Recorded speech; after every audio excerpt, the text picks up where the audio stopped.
Today we're going to talk about getting what you want. Well, good morning, brothers and sisters, and happy Friday. Welcome to Mission Zero. If this is your first time here, my name is Shawn, and this is FlashBack Friday, the show where we take stories from the past and apply them to the present to create a better future. The story that I want to talk about today is, as I said, about getting what you want. And it comes out of 1 Kings chapter 3. Now, to give a little bit of context here, King Solomon has taken over the throne from his father David, and he goes to Gibeon and he makes 1,000 sacrifices, and then he falls asleep, and in his dream, God says, "What do you want?" And Solomon says, "I want wisdom to rule these people because I'm just a kid and I don't know what's what, but these magnificent people that you've given my father, I want to rule them justly." And so God says, "You got it, buddy. I will make you the wisest man to ever live."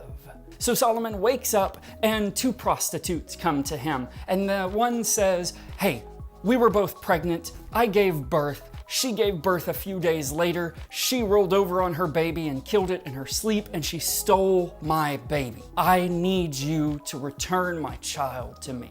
And this is where we get the story that everyone's heard about King Solomon. He says, "I don't know which of you is the mother.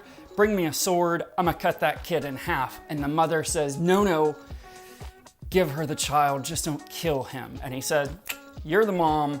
Here you go. Here's your baby." That's not the story I want to tell, although it's a beautiful story. The story I want to tell comes immediately after that. So let's go to the book. 1 Kings chapter 3, verse 28 says, "When Israel heard of the king's judgment, they feared his face, for they saw the wisdom that God had given him to do justice upon them." Isn't that an interesting way to say it? Do judgment upon them? Now, that's an interesting story. The word for fear there is the Hebrew word yareh, and it means fear. And it's the fear of expectation. Specifically, it's the fear of a higher level being giving you some sort of energy that will shift you drastically. And so this is like a bigger person is about to punch you in the face, or a lion is about to tear you to pieces. This is that kind of fear. Why did they fear at the feet of a good judge?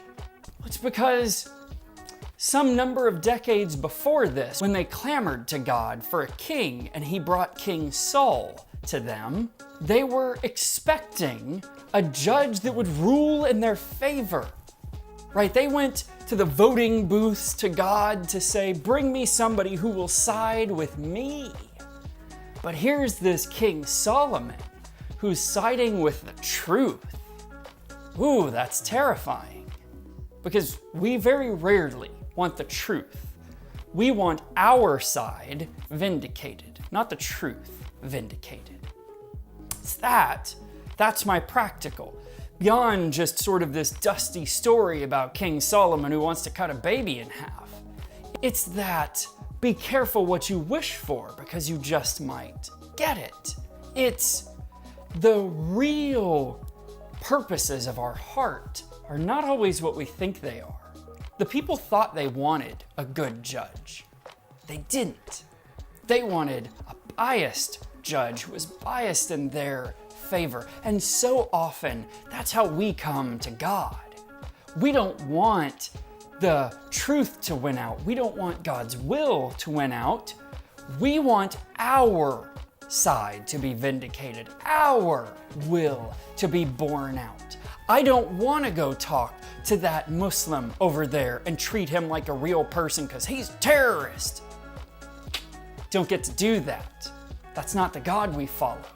That's not the exhortation of our King, that we should be kind to one another, that we should love each other as he loves us. The practical part that you can dig into to that is working on me in my life right now, is that we want to be better people, We want to be happier. We want to be more prosperous in our lives. And the only way to do that is to stop focusing on ourselves and focus on other people. It doesn't matter if you ask a psychiatrist, a philosopher, a priest, an imam, ask anyone on earth of any wisdom, how can I live a happier life? And they will tell you, serve others. That's the purpose of all of this. So I hope that that challenges you. I hope that that pushes you, because it's been pushing me for the last couple of weeks. And use it to become even you-ier than you were before. And may God pour out the blessings of that resilience to getting what we wanted and what we asked for. And I love you so much. Have a fantastic weekend. See you later.